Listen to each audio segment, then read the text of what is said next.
Hello everyone, welcome to our YouTube channel Decoding Sports. So today we are going to have the interview session number 2 with Mr. Vikas Dwivedi, who has secured All India Rank 1 in Lakshmi National Institute of Physical Education MPED entrance. तो चलिए interview को start करते हैं और उनसे जानने की कोशिश करते हैं। आज की वीडियो में हम काफ़ी सारी चीज़ें डिस्कस करेंगे कि कैसे आपको एमपीएड एंट्रेंस के लिए तैयारी करनी है, कौन कौन से बुक्स प्रीफर करने हैं, क्या चीज़ें रहेगा, सब कुछ विकास से जानने की कोशिश करते हैं। तो let's move. So we have with us mister Vikas Dwivedi, जिनके बारे में आपने इंट्रोडक्शन वीडियो में देखा होगा। तो विकास, अब स्ट्रैटेजी डिस्कस करने से पहले आप अपने इंट्रोडक्शन दे दीजिए जो हमारे व्यूअर्स को, फिर हम स्ट्रैटेजी डिस्कस करेंगे आगे की वीडियो में। Hello everyone, myself Vikas Dwivedi and I have done graduation from LNIP and currently I am pursuing masters from the same college. I am from cricket match practice and I have qualified UGC. विकास के बारे में हमने introduction जान लिया। इन्होंने जो bachelor degree है BPEd LNIP से किया है और मास्टर डिग्री अभी ये मेरे साथ में परस्यू कर रहे हैं। ठीक है, तो स्ट्रैटेजी डिस्कस करने से पहले आपको बता देता हूँ, अगर आपको LNIP में एडमिशन लेना है मास्टर डिग्री में तो आपको देना पड़ता है CUT PG का एंट्रेंस। ठीक है, आप सभी को पता होगा कंबाइंड यूनिवर्सिटीज एंट्रेंस टेस्ट कराती है, भले आपको LNIP में एडमिशन लेना हो या BHU में लेना हो या फिर लेना हो IGI PESS में। ठीक है, ये 3 कॉलेज आते हैं जो बेसिकली फेमस है, जहाँ पर सब बच्चे टारगेट करते हैं कि मेरा एडमिशन हो जाए मास्टर डिग्री में। सभी के लिए आपको देना पड़ता है CUT PG का एंट्रेंस। पर अब अगर आपको LNIP के बारे में बात करते हैं, अगर आपको यहाँ पे सिलेक्शन लेना है तो आपको देना पड़ता है 60% वेटेज रहता है किसका, आपके रिटन टेस्ट का, जो CUT PG कंडक्ट कराता है। बचा 40%, तो 40% का होता है आपका स्किल टेस्ट। तो कहने का मतलब ये है, अगर आपको LNIP मास्टर डिग्री में एडमिशन लेना है या फिर बीपीएड में भी लेना हो तो उसी बच्चे का सिलेक्शन होता है ओवरऑल जो थोड़ा सा गेम में भी अच्छा हो और रिटन टेस्ट में भी अच्छा हो। ठीक है, तो विकास अपना मार्क्स बता सकते हो कि आपका कितना मार्क्स आया था स्किल टेस्ट और रिटन टेस्ट में? मेरा अगर हम स्किल टेस्ट की बात करें तो मेरा आउट ऑफ 400 आया था 368।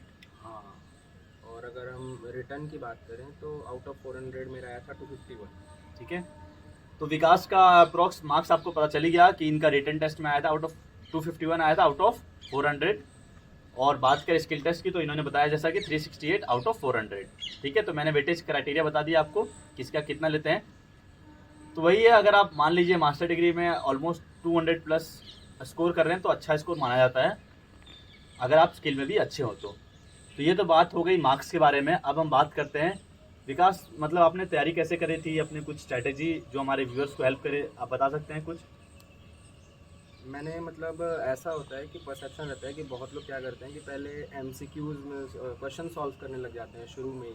तो मैंने वो सब नहीं किया था, मतलब मैंने सीनियर्स की भी हेल्प ली थी। तो उन्होंने कहा था कि पहले आपको डीप रीडिंग, अब डीप नॉलेज होना चाहिए सारे इसमें से जो भी आपके सब सिलेबस है, जो भी सब्जेक्ट्स हैं आपके।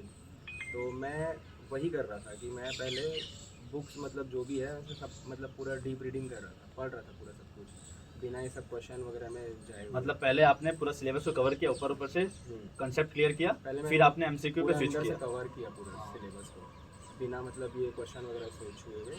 तो फिर उसके बाद जैसे ही मैं रिवाइज करता था उसके साथ साथ फिर मैंने MCQ चालू। ठीक है, मतलब कंसेप्ट क्लियर रहेगा तो MCQ क्वेश्चंस भी हो जाएंगे, कहने का मतलब ये है। ठीक है, आपके कंसेप्ट क्लियर होने बहुत ज़्यादा जरूरी है। हाँ, तभी आप मतलब जैसे आजकल क्वेश्चंस कैसे आते हैं, पूरा घुमा के आते हैं, असेसन रीजनिंग टाइप। हाँ, अरे वैसे ही पूरा आएंगे, आपको डायरेक्ट क्वेश्चंस आपको मिलेंगे नहीं क्वेश्चन में। तो मतलब कितने महीने पहले आपने तैयारी चालू कर दी थी?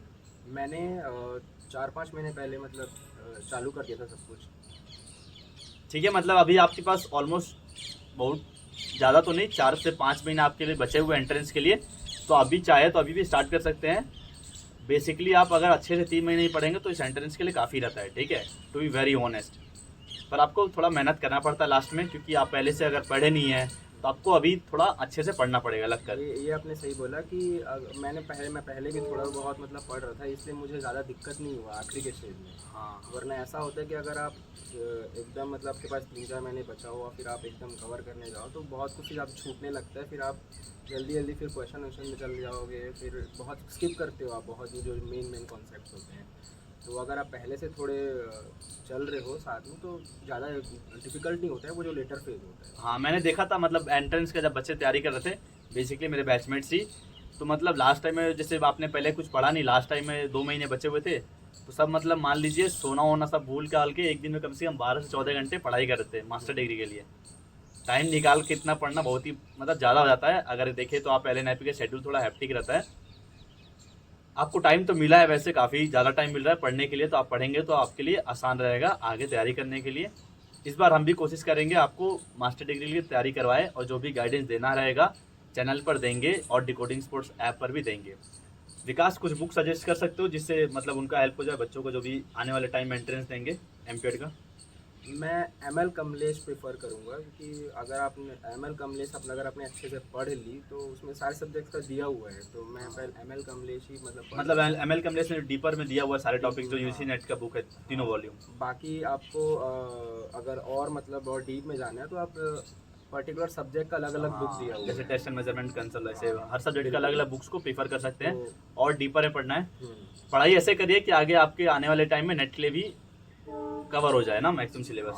बिल्कुल, मैं वही साथ में वो भी कर रहा था, नेट का भी कर रहा था, तो इसीलिए मुझे पूरा करना ही था कैसे भी। ठीक है। और कुछ विकास आप बताना चाहेंगे जो व्यूअर्स आने वाले टाइम में एंट्रेंस देंगे, कि कैसे मतलब एग्जाम शेड्यूल में क्या होता है कि जब हम एग्जाम देने जाते हैं तो मतलब एग्जाम से दिमाग ब्लैंक हो जाता है, होता है ना कि जैसे इतना सारा असिस्टेंट रीजनिंग क्वेश्चन आ गया, टाइम मैनेजमेंट हो ही नहीं पाता है। तो उस समय ऐसा क्या दे जब एग्जाम दे रहे हैं, एक तो तैयारी का अलग हो गया, अब एग्जाम देने जा रहे हैं, कई बच्चों के साथ हुआ था, मेरे साथ खुद ही प्रॉब्लम हुआ था कि मार्क फॉर रिव्यू वाला प्रॉब्लम आ गया था, और असिस्टेंट रीजनिंग टाइम मैनेजमेंट नहीं हो पाता है। तो आपको मतलब एग्जाम देने से पहले कुछ कुछ मॉक्स अटेम्प्ट करना चाहिए, ठीक है। ऑनलाइन मोड में बात कर रहा हूँ, ऑफलाइन में तो करिए ही क्वेश्चन सॉल्व, अच्छी बात है, पर ऑनलाइन में भी जितने भी आपको टेस्ट सीरीज मिलेंगे उसको भी अवेल करिएगा। बिल्कुल, जितना आप कंपटीशन में शुरू से रहेंगे ना तो आपको वो जो लेटर फेज रहेगा उसमें ज़्यादा दिक्कत नहीं होगी, ऐसा होता है। हाँ। तो और जैसे आपने बोला कि एग्ज़ाम टाइम में आप कैसे पैनिक ना करें, तो मेरा तो यही कहना है कि जब आप एग्ज़ाम वगैरह देने जा रहे हैं तो आप उतना मत सोचिए कि क्या मतलब क्या मैंने पढ़ा है क्या नहीं पढ़ा है, या फिर कितना मतलब डिफ़िकल्ट क्वेश्चन है ये वो। आप सबसे पहले अपना क्वेश्चन चालू करिए, और जो आपको पहले आता है जिसमें आप एकदम श्योर हो वो आप करते जाइए टिक, वो आप टिक करते जाइए। उसके बाद फिर जो लेटर फेज रहेगा उसमें आप ये कोशिश करना कि जितना भी मैंने मतलब छोड़ा है जो भी है, अगर उसमें मतलब कि क्या मतलब श्योरिटी के साथ आप दे सकते हैं, तो अपना पूरा फोकस आप उस समय एग्ज़ाम पे रखिए। जो जो हो गया अब उसमें आप कुछ नहीं कर सकते, आपने कितना किया कितना नहीं किया वो सब वो बात की बात है। हाँ, मतलब जो भी पढ़ा है आपने उस पर खुद पे भरोसा रखना पड़ेगा, और कि जैसा जितना मैंने मेहनत किया उतना ही आपको लास्ट में रिजल्ट मिलता है, ठीक है। अपने आप पे आपको ट्रस्ट करना ही पड़ेगा हाँ। कैसे भी। तो जो आपका मतलब CUT PG का एंट्रेंस होता है उसमें आते हैं आपके 100 questions which consist of 400 marks. तो आपके जो शुरू के 25 क्वेश्चंस रहते हैं वो पार्ट A के रहते हैं, जिसमें आपका मैथमेटिकल, रीजनिंग टाइप, इंग्लिश ये सब आता है, ठीक है। पार्ट B आपके 75 क्वेश्चंस रहते हैं, वो फिजिकल एजुकेशन के आते हैं। तो फिजिकल एजुकेशन में तो आपका अच्छा कमांड होना ही चाहिए, क्योंकि जो पार्ट A का पैटर्न आता है वो बेसिकली मतलब ऐसा क्वेश्चन आते हैं कि हमसे जनरल नॉलेज के तो अटेम्प्ट ही नहीं कर पाते हैं, क्योंकि उतना कुछ पढ़ ही नहीं सकते, हमारे पास इतना टाइम ही नहीं बचे रहता है। तो पार्ट A पे भी फोकस करिए, साथ साथ थोड़ा थोड़ा प्रैक्टिस करते रहिए, और पार्ट B में थोड़ा डीपर कंसेप्ट लाइए, ठीक है। विकास में सही बोलो ना? बिल्कुल, मैं ये चीज़ बताना चाहूँगा कि मोस्टली बहुत सारे स्टूडेंट्स ऐसे ही करते हैं कि वो जो पार्ट B फिजिकल एजुकेशन रहता है सिर्फ उसी पे फोकस करते हैं, और पार्ट A को वो इग्नोर करते हैं। पार्ट A को वो सोचते हैं कि लास्ट टाइम में थोड़ा बहुत देख लेंगे तो उसमें हो जाएगा, लेकिन मैंने तो पार्ट A पे भी फोकस किया था शुरू से ही कि थोड़ा बहुत मैं देखूंगा ये, और मतलब ज़्यादा नहीं, अगर मैं थोड़ा थोड़ा टाइम ही थोड़ा देते मतलब रहूँगा। आपका बेस ही स्ट्रॉन्ग था बेसिकली, कहना ही मतलब। हाँ। शायद मेरे हिसाब से आपने 12th में बायो स्ट्रीम से लिया था। मैं मैथ्स आई थी। हाँ, मैथ्स आई थी, ठीक है। तो मतलब बेसिक कंसेप्ट क्लियर होना चाहिए, आपके पास टाइम है 5 से 6 महीने का। पार्ट A पे भी फोकस करते रहिए, 25 क्वेश्चन आ रहे हैं, कोशिश करिए कम से कम 15 क्वेश्चन से ज़्यादा सही करने की। अगर आप 15 प्लस भी सही कर देंगे तो बहुत ज़्यादा हेल्प हो जाएगा आपका मेरिट लिस्ट को नंबर को बढ़ाने के लिए। तो दोस्तों ये था इंटरव्यू सेशन हमारा विकास द्विवेदी के साथ। Thank you for having with us. अगर आपको तैयारी करना है मास्टर डिग्री एंट्रेंस के लिए तो आप हमारा इस ऐप को डाउनलोड कर सकते हैं, वहाँ पे आपको प्रीवियस ईयर्स के क्वेश्चन पेपर मिल जाएंगे, और साथ साथ आने वाले टाइम में आपको मॉक टेस्ट कोर्सेज भी मिल जाएंगे, ठीक है। That was all about today's interview. See you in the next video, bye bye.